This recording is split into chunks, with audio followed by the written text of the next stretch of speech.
দেশ বিদেশের ব্যবসা বাণিজ্য আর অর্থনীতির সব খবর নিয়ে আমন্ত্রণ ওয়ালটন স্মার্ট ফ্রিজ বিজনেস রিপোর্টে। বিগত সরকারের 15 বছরে দেশ থেকে পাচার হয়েছে $240 বিলিয়ন শ্বেতপত্র কমিটির চূড়ান্ত প্রতিবেদন। চলতি আমন মৌসুমে ধান চাল সংগ্রহের লক্ষ্যমাত্রা অর্জন নিয়ে সংশয় প্রথম 2 সপ্তাহে মাঠ পর্যায় থেকে সংগ্রহ 2 ভাগের মতো। সমালোচনা উপেক্ষা করে এগিয়ে চলেছে সিপিডি, কালো টাকা সাদা ও করছাড়ের বিপক্ষেই থাকার অঙ্গীকার। এমন সব খবর নিয়েই আমাদের আজকের আয়োজন। Double million offer, Walton fridge কিনে পেতে পারেন 20 লক্ষ টাকা, রয়েছে কোটি কোটি টাকার নিশ্চিত উপহার। গত 15 বছরে বাংলাদেশ থেকে প্রায় $240 বিলিয়ন অবৈধভাবে পাচার হয়েছে বাংলাদেশি মুদ্রায়, যা প্রায় 28,80,000 কোটি টাকা। এমন ভয়ঙ্কর তথ্য উঠে এসেছে অর্থনৈতিক শ্বেতপত্র কমিটির চূড়ান্ত প্রতিবেদনে। রোববার প্রধান উপদেষ্টা ডক্টর মোহাম্মদ ইউনূসের কাছে প্রতিবেদনটি তুলে দেন কমিটির প্রধান ডক্টর দেবপ্রিয় ভট্টাচার্য। শ্বেতপত্র কমিটির প্রধান ডক্টর দেবপ্রিয় ভট্টাচার্য সহ কমিটির 12 সদস্য দুপুরে যান প্রধান উপদেষ্টার কার্যালয়ে। প্রধান উপদেষ্টার কাছে দেশের সার্বিক অর্থনৈতিক অবস্থা নিয়ে প্রণয়ন করা শ্বেতপত্রের চূড়ান্ত প্রতিবেদন তুলে দেন। গত 28 আগস্ট এই কমিটি গঠিত হয়েছিল। কমিটি প্রধান জানান, 30 অধ্যায়ের 400 পৃষ্ঠার দীর্ঘ শ্বেতপত্রে উঠে এসেছে শেখ হাসিনার 15 বছরের শাসনামলে দুর্নীতি, লুণ্ঠন, আর্থিক কারচুপি আর বিদেশে অবৈধ অর্থ পাচারের ভয়াবহ তথ্য।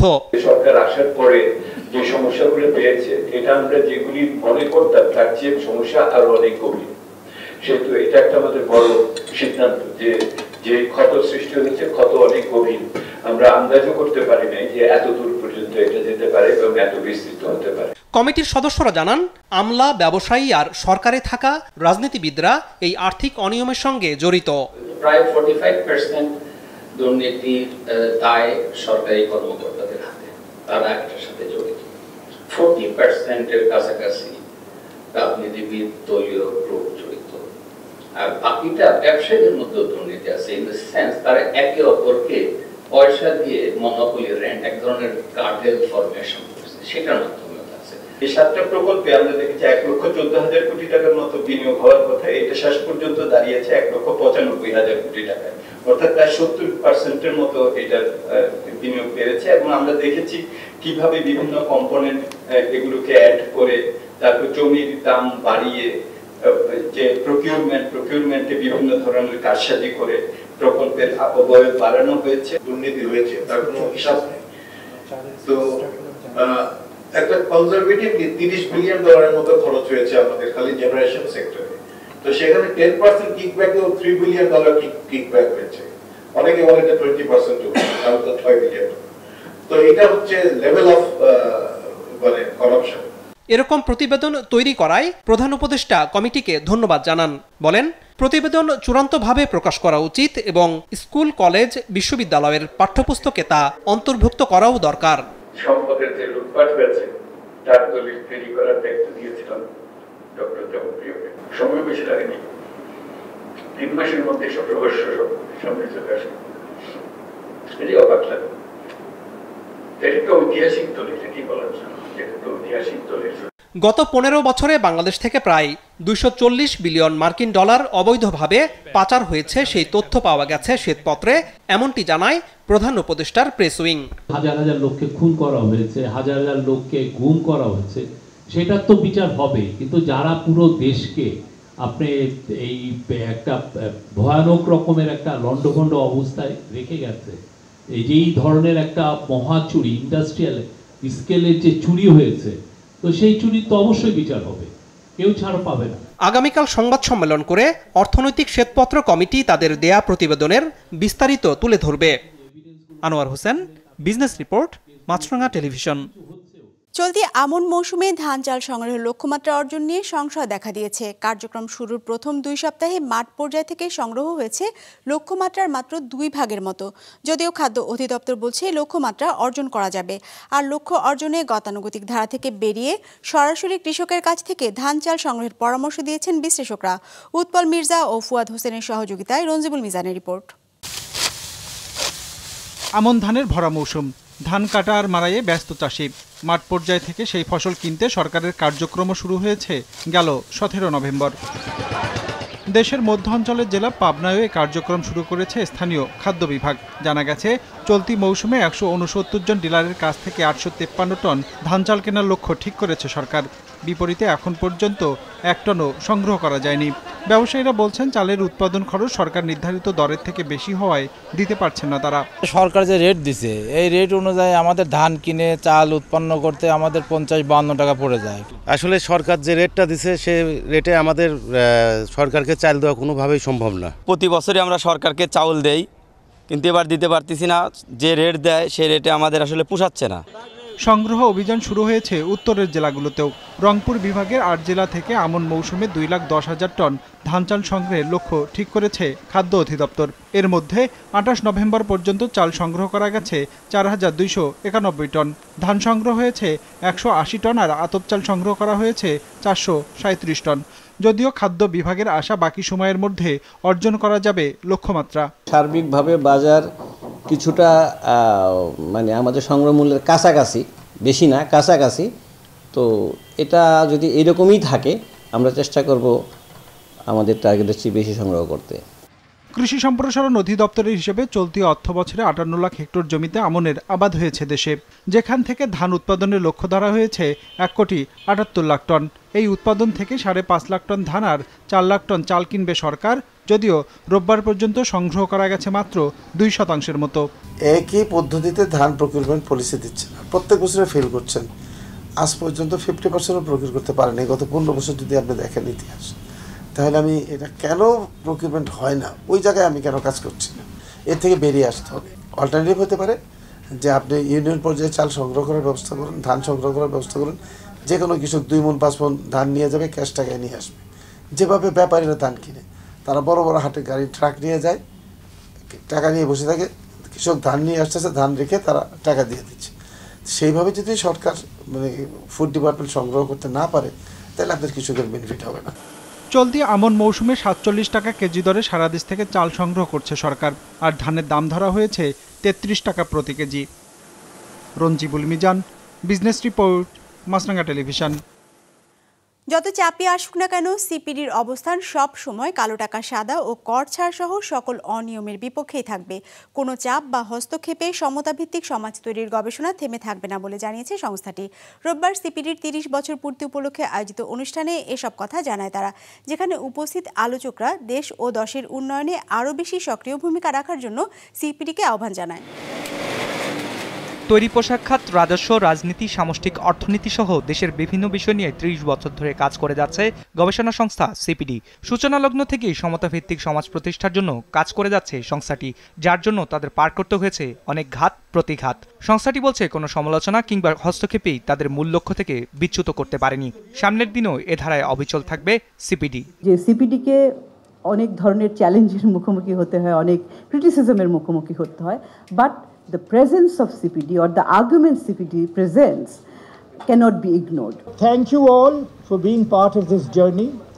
We hope this journey will continue, that the upward trajectory which we had set ourselves will continue. আলোচনায় সিপিডির পক্ষ থেকে বলা হয়, শুরু থেকেই কালো টাকা সাদা করা কিংবা কর ছাড়ের বিপক্ষে অবস্থান ছিল তাদের। জানিয়েছিল বিভিন্ন মহলের সমালোচনা ও চাপ, তবে নিজেদের অবস্থানে অবিচল থাকার কথা জানায় সংস্থাটি।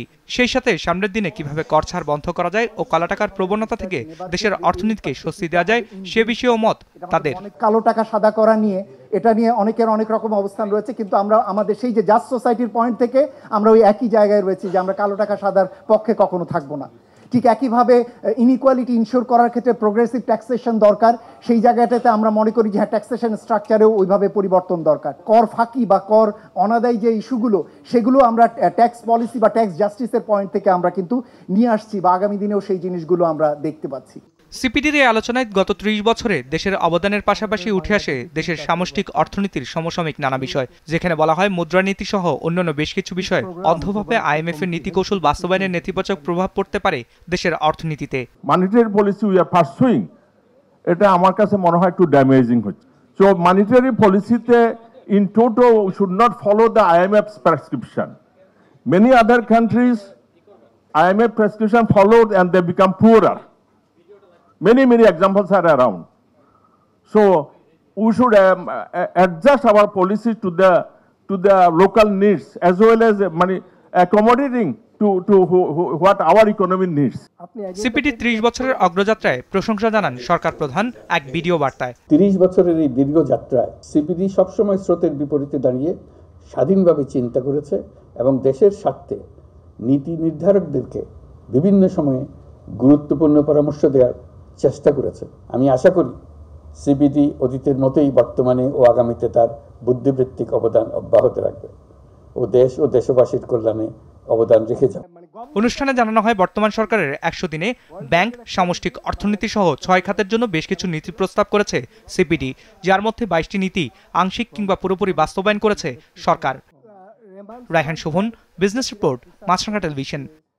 Double million offer Walton fridge কিনে পেতে পারেন 20 লক্ষ টাকা, রয়েছে কোটি কোটি টাকার নিশ্চিত উপহার। চাঁপাইনবাবগঞ্জে জনপ্রিয় হয়ে উঠছে মালচিং পদ্ধতিতে সবজি চাষ। কৃষি বিভাগের উদ্যোগে পাইলট প্রকল্প হিসেবে 2 বছর আগে জেলায় বিশেষ এ পদ্ধতিতে বিষমুক্ত সবজি চাষ শুরু হয়। পরিবেশ বান্ধব হওয়ায় লোকসানের শঙ্কা নেই বলে কৃষকরা বাণিজ্যিকভাবে মালচিং পদ্ধতিতে সবজি চাষে আগ্রহী হচ্ছেন। চাঁপাইনবাবগঞ্জ প্রতিনিধি ডাবলু কুমার ঘোষের পাঠানো তথ্য ছবিতে ডেস্ক রিপোর্ট।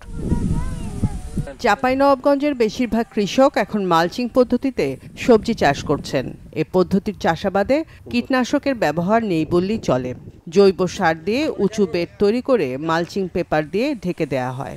এরপর নির্দিষ্ট দূরত্বে পেপার ছিদ্র করে চারা রোপণ করেন কৃষকেরা। ঢেকে দেওয়ার কারণে মাটিতে দীর্ঘদিন রস থাকে, তাই কম সেচ দিতে হয়। আবার পোকামাকড়ের আক্রমণও কম হয়। উৎপাদন খরচ কমে যাওয়ায় লাভ বেশি থাকে। ফসলটা ভালো হয়েছে, উৎপাদন ভালো হয়েছে, আমার পাট খরচ কম লাগছে। আগের চাইতে তুলনামূলক কম খরচ এবং তুলনামূলক বাজারের দাম বেশি, চাহিদা বেশি, লাভ বেশি। চারা রোপণের পর তেমন কোনো পরিচর্যা করতে হয় না। উৎপাদন খরচ কম, লাভ বেশি।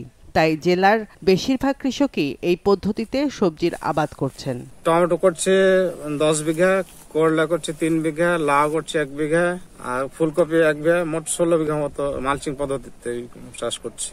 মালচিং যদি আপনার পদ্ধতিতে ফসলটা চাষ করা যায়, আপনার মাকড়নাশক থেকে একদম মুক্ত থাকে।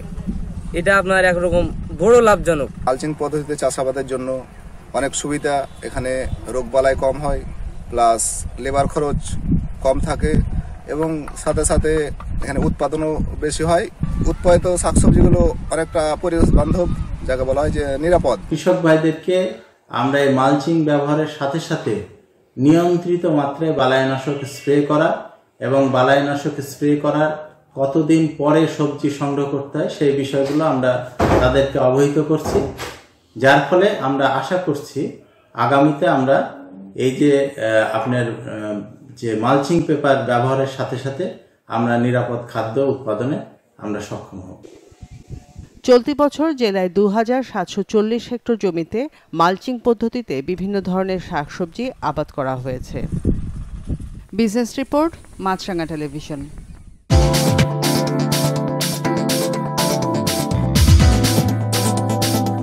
সূচকের পতন দিয়ে শেষ হয়েছে ঢাকা স্টক এক্সচেঞ্জে সপ্তাহের প্রথম কার্যদিবসের লেনদেন। সার্বিক সূচক ডিএসসি এক্স 7 পয়েন্ট কমে দাঁড়িয়েছে 5185-তে। বেচা কেনা হয়েছে 397 কোটি টাকার। লেনদেনে অংশ নেওয়া প্রতিষ্ঠানগুলোর মধ্যে দর বেড়েছে 148টির, কমেছে 175টির, আর অপরিবর্তিত আছে 72টির দর। এবার বাজার নিয়ে বিশ্লেষণ শুনবো ব্র্যাক ইপিএল স্টক ব্রোকারেজের। আজকে ডিএসসিএক্স ইন্ডেক্স ক্লোজ হয়েছে 5185.05 পয়েন্টে, যা গত বৃহস্পতিবারের তুলনায় 7.55 পয়েন্ট কম। আজ টার্নওভারের দিক থেকে মার্কেট নিম্নমুখী প্রবণতা প্রদর্শন করে, যা গত বৃহস্পতিবারের তুলনায় 16.1% কম। এদিকে অধিকাংশ লার্জ ক্যাপ সেক্টরে আজ নেগেটিভ পারফরমেন্স দেখা গিয়েছে, যেখানে সবচেয়ে ভালো পারফর্ম করেছে ইঞ্জিনিয়ারিং সেক্টর এবং সবচেয়ে খারাপ পারফর্ম করেছে টেলিকমিউনিকেশন সেক্টর। আজ টার্নওভারের দিক থেকে সবচেয়ে ভালো পারফর্ম করেছে banking sector, followed by pharmaceutical এবং ইঞ্জিনিয়ারিং সেক্টর। আজ টার্নওভারের দিক থেকে সবচেয়ে বেশি ট্রেডেড স্টক ছিল NRB Bank PLC, followed by Emerald Oil Industries Limited এবং Sea Pearl Beach Resort and Spa Limited. এবার ব্রিক্সের সদস্য দেশগুলোর উপর শতভাগ শুল্ক আরোপের হুঁশিয়ারি দিলেন নবনির্বাচিত মার্কিন প্রেসিডেন্ট ডোনাল্ড ট্রাম্প। সামাজিক যোগাযোগ মাধ্যম এক্স বার্তায় এই হুঁশিয়ারি দেন তিনি। জানান, বৈশ্বিক বাণিজ্যে ডলারের বাইরে বিকল্প মুদ্রা গ্রহণ করলে যুক্তরাষ্ট্রের বাজারে প্রবেশাধিকার হারাবে দেশগুলো। ডেস্ক রিপোর্টে বিস্তারিত। উদীয়মান অর্থনীতির দেশগুলো পশ্চিমা বিশ্ব কাঠামোর বাইরে একটি বিকল্প অর্থনৈতিক ব্যবস্থা গড়ে তুলবে এমন লক্ষ্যে যাত্রা শুরু ব্রিক্সের। 2011 সালে ব্রাজিল, রাশিয়া, ভারত ও চীন নিয়ে গঠিত হয় এই জোট। এর পরের বছর যোগ দেয় দক্ষিণ আফ্রিকা। চলতি বছর ইরান, সৌদি আরব, সংযুক্ত আরব আমিরাত, ইথিওপিয়া ও মিশরের নতুন সদস্য হিসাবে যুক্ত হয়। এর বাইরে ব্রিক্স জোটে যোগদানের জন্য আগ্রহ প্রকাশ করেছে আরও 34টি দেশ, যে তালিকায় আছে বাংলাদেশও। গত বছর ব্রাজিলের প্রেসিডেন্ট লুলা দা সিলভা ব্রিক্সের জন্য একটি সাধারণ মুদ্রা চালুর প্রস্তাব করেন, যার লক্ষ্য ছিল মার্কিন ডলারের উপর নির্ভরশীলতা কমানো। রাশিয়া, চীন এবং ইরানের মতো দেশগুলোকে পশ্চিমা নিষেধাজ্ঞা এড়িয়ে ব্যবসা করার সুবিধা দিতে পারবে এই নতুন মুদ্রা। ব্রিক্সের এমন সিদ্ধান্তের পর জোটটির উপর ক্ষিপ্ত হয় মার্কিন প্রশাসন। এবার এই সিদ্ধান্তের বিরুদ্ধে ব্যবস্থা নেওয়ার ঘোষণা দিলেন নবনির্বাচিত মার্কিন প্রেসিডেন্ট ডোনাল্ড ট্রাম্প। সামাজিক যোগাযোগ মাধ্যম এক্সে পোস্টের মাধ্যমে ট্রাম্প জানান, বৈশ্বিক বাণিজ্যে ডলারের বাইরে বিকল্প ব্যবস্থা গ্রহণ করলে ব্রিক্স জোটের সদস্য দেশগুলোর উপর শতভাগ শুল্ক আরোপ করবে যুক্তরাষ্ট্র। এর আগে গত সোমবার কানাডা ও মেক্সিকোর উপর 25% শুল্ক আরোপের হুমকি দেন ডোনাল্ড ট্রাম্প। জানান, সীমান্তে অবৈধ অভিবাসন বন্ধ ও মাদক নিয়ন্ত্রণ করতে না পারলে ক্ষমতা গ্রহণের প্রথম দিনই দেশগুলোর উপর এই অতিরিক্ত শুল্ক আরোপ করা হবে। একরামুল ইসলাম খান, বিজনেস রিপোর্ট, মাছরাঙ্গা টেলিভিশন। দর্শক, আমাদের যে কোনো পর্ব নিজেদের সুবিধাজনক সময় দেখতে সাবস্ক্রাইব করুন বিজনেস রিপোর্টের অফিসিয়াল ইউটিউব চ্যানেল। ফেসবুক পেজে লাইক দিয়ে আপডেট থাকুন ব্যবসা বাণিজ্যের আলোচিত সব ঘটনা সম্পর্কে। আর আপনাদের মতামত জানান কমেন্টস অথবা ইনবক্সে। আজ এটুকুই, বিদায় নিচ্ছি, ভালো থাকবেন।